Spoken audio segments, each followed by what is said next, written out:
últimos 25 años, el Perú se ha convertido poco a poco en una historia de éxito económico en América Latina. Hemos tenido un crecimiento económico sostenido que en algunos años ha llegado hasta un espectacular 8%. Nuestra inflación es una de las más bajas del continente. Hay disciplina fiscal. Eso quiere decir que no gastamos más de nuestros ingresos. El sol es una moneda fuerte. Las calificadoras de riesgo nos han dado al fin el anhelado grado de inversión y las más grandes empresas del mundo invierten en nuestro país. Sin embargo, en medio de estas noticias alentadoras también están las malas noticias, como es el crecimiento de la delincuencia, el cáncer de la corrupción, el descenso del nivel político y lo que es incomprensible, el aumento de la informalidad en todos los niveles. Un reciente estudio del Banco Mundial revela que el 65% de las empresas peruanas son informales. ¿Cómo se explica que un país con una economía que es admirada por los medios especializados y hasta por sus propios vecinos no haya podido superar el antiguo problema de la informalidad? El fenómeno informal, que durante mucho tiempo fue visto como una expresión de esfuerzo emprendedor, es hoy una enfermedad perniciosa que ha alcanzado a casi todo el aparato productivo del país, acentuando así la exclusión y la desigualdad.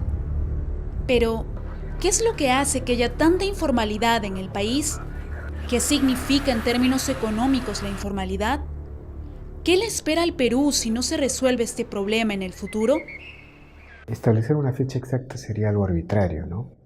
La informalidad en el Perú surge cuando, a mediados del siglo XX, empiezan a desarrollarse grandes migraciones a la costa, sobre todo a la capital, a Lima, ¿no?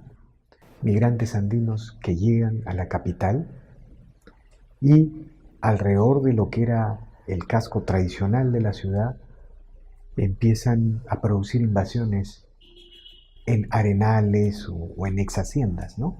Lentamente se va configurando cordones populares alrededor del norte, el sur, el este de Lima. Todos estos asentamientos humanos se hicieron sin derechos de propiedad, sin respetar la legalidad existente, porque esa legalidad existente era inviable, ¿no?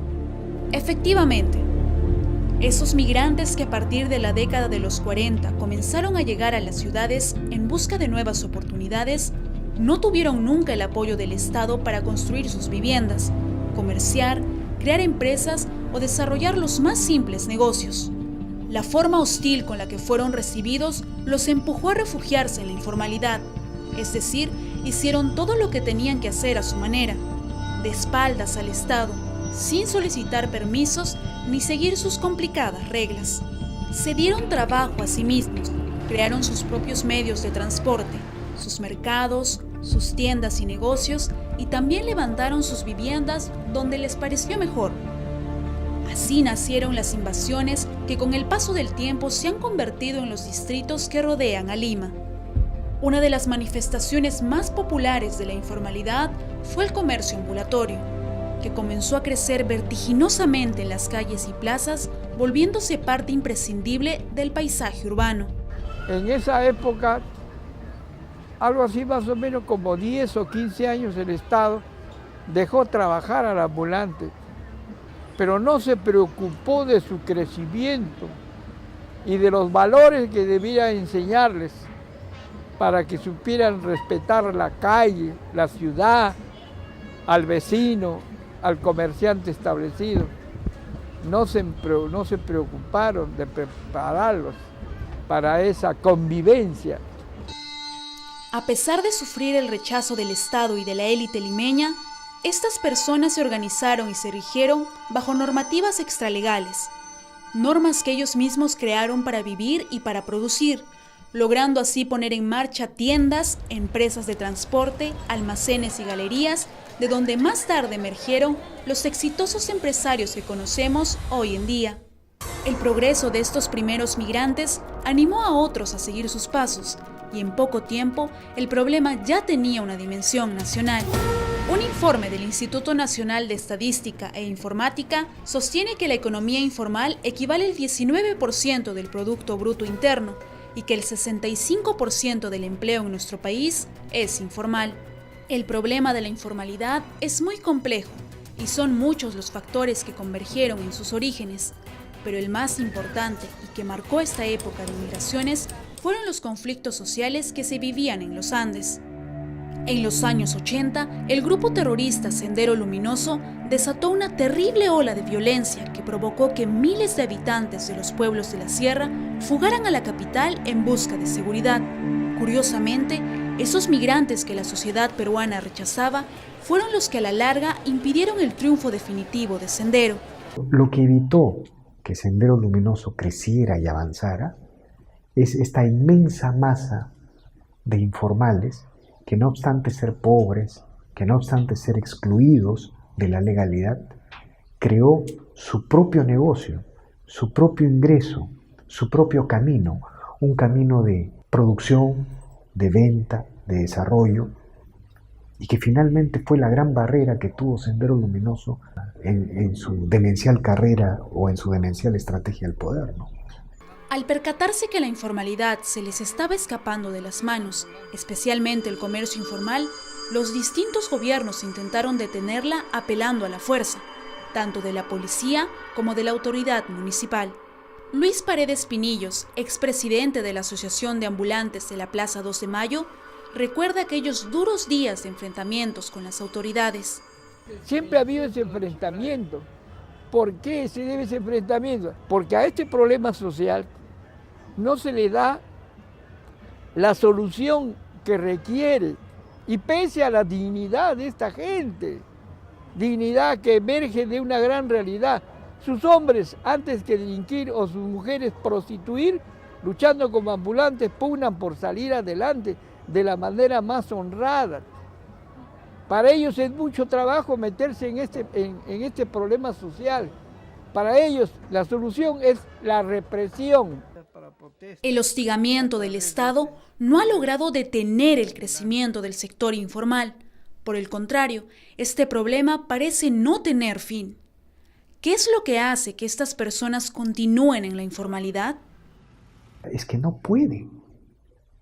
Si tú tienes 100 soles de ingresos, 60 soles te sirven para solventar tu empresa, 30 soles para alimentar a tus hijos y 10 soles para pasaje.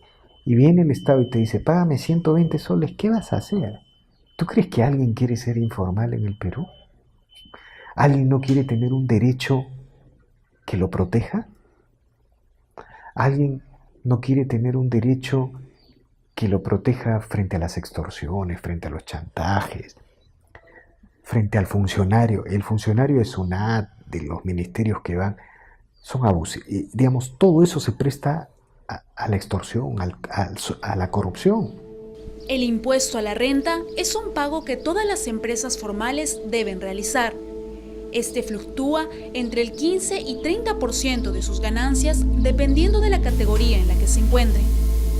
Sin embargo, estas altas tasas tributarias no pueden ser cubiertas por la mayoría de las empresas, lo que provoca que prefieran sacarle la vuelta a la ley o inclinarse por la informalidad.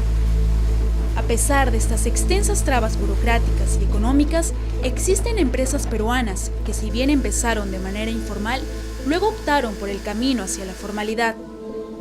Este es el caso de la empresa Avícola San Luis, ubicada al norte de Lima en el distrito de Chancay, que gracias a que es formal, es la quinta empresa de mayor comercialización de pollos de la región. En el momento en el que el crecimiento de la empresa empieza a darse, el mismo sistema económico te obliga a formalizarte, ¿no? Porque los clientes empiezan a solicitarte facturas, la misma fiscalización de las entidades del Estado, como la SUNAT, como el Ministerio de Trabajo, a través de sus fiscalizaciones e inspecciones, también obligan a ingresar a la formalidad, ¿no? Tal como lo menciona Betson, es el sistema lo que los obliga a ser formales, pero esto, a diferencia de crear beneficios, solo genera trabas para el crecimiento, siendo las tasas tributarias el principal problema. El IGB es demasiado alto.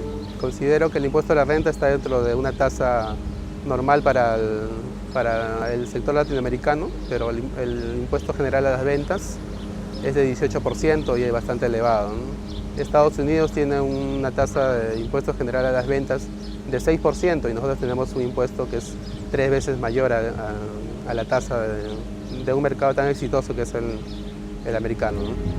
Al otro lado de esta historia hay personas como Berenice Valdés, comerciante que trabaja día a día en la Plaza 12 de Mayo para poder sacar adelante a su familia. ¿Qué puede decir ella sobre la informalidad? Yo cuánto quisiera tener un permiso acá, pero lamentablemente no cuento con el dinero y te piden un montón de requisitos y de lo cual a veces no lo puedo cumplir. Si no, yo sí quisiera un permiso, pero lamentablemente a veces no se puede por muchos motivos, ¿no? Acá te piden una cosa, otra cosa, te mandan un lado, otro lado. Hace un año los trámites y encima tienes que tener plata para que pagues al abogado, al otro. Y no se puede. Y no cuento con eso. Una institución que ha expresado una constante preocupación por impulsar el desarrollo económico del país es la Asociación de Exportadores, ADEX, que también ha publicado valiosos estudios sobre las causas de la informalidad. Las personas, y en particular las empresas informales, casi por definición, como no aportan. Entonces, el número de empresas que aportan es relativamente reducido. Aportan a través de impuestos. Y con esos impuestos el gobierno hace todo lo que ustedes conocen. Ustedes asisten a clínicas, tienen carreteras, tienen puertos, tienen aeropuertos. Por otro lado, existen muchísimas empresas en el país que aparentemente son formales porque tienen RUC, tributan y dan facturas. Sin embargo, tienen en sus filas numerosos trabajadores a los que no se les paga sus EPS, seguros ni gratificaciones, simplemente porque son costos que exceden sus ganancias. Es decir, si contrataran a todos sus trabajadores de manera formal, apenas tendrían ganancias. La informalidad en el Perú tiene que definirse de otra manera, ¿no? Una gran cantidad de empresas tienen un pie en la formalidad y otra en la informalidad. Por ejemplo, en Gamarra aparentemente todos son formales, todos tienen RUC, todos tributan a la SUNAT, pero también tienen un lado de su economía que no es formal. Según el reporte del Banco Mundial sobre el emprendimiento en América Latina, las empresas pequeñas se han estancado en la informalidad. Definitivamente, la única explicación de la informalidad en el Perú está en la imposibilidad del Estado de transformarse, de cambiar, de reformarse. En el tema tributario, para el Estado es fácil cobrarle al grupo de gente más rica que puede pagar 30%, y con eso tiene la caja llena. Pero no se da cuenta que al no hacer una reforma tributaria, la mayoría queda excluida de la legalidad. Y tampoco se da cuenta que si hiciera esa reforma tributaria, si ahora recauda 100, podría recaudar 300, pues. Si vemos a la informalidad no tanto como un mal terminal, sino como un problema que se puede resolver, podríamos notar que existen leyes mal elaboradas, leyes que excluyen a las mayorías, leyes que obligan a permanecer en la ilegalidad a muchos emprendedores, que lo único que quieren es salir adelante.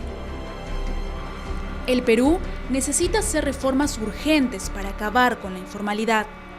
Nuestro presidente, nuestros directivos están propugnando una flexibilización laboral, una simplificación tributaria y también en general una reducción y simplificación de la inmensa cantidad de normas que hay, ¿no? En Estados Unidos las empresas durante unos primeros años no pagan impuesto a la renta. Se llama cuna de empresas. Creo que solo pagan lo que se llama IGB. De 100 empresas fracasan la mitad y las siguientes continúan. Y recién cuando ya tienen ingresos, se capitalizan, pagan impuestos. En el proceso de formalidad se necesita imperiosamente la participación del Estado y de las municipalidades. Sin ese aporte, jamás va a haber formalización, jamás. Solo incomprensión y no solución. El problema de la informalidad afecta al país en muchos aspectos, y si se mantiene la legislación actual, las empresas seguirán siendo informales, y miles de trabajadores no gozarán jamás de beneficios. El país necesita reformas tributarias, reformas laborales y reformas en el Estado. Fue un largo camino sembrado de errores el que nos condujo hasta aquí, pero con voluntad y decisión política, sí, es posible retomar el luminoso sendero hacia la formalidad.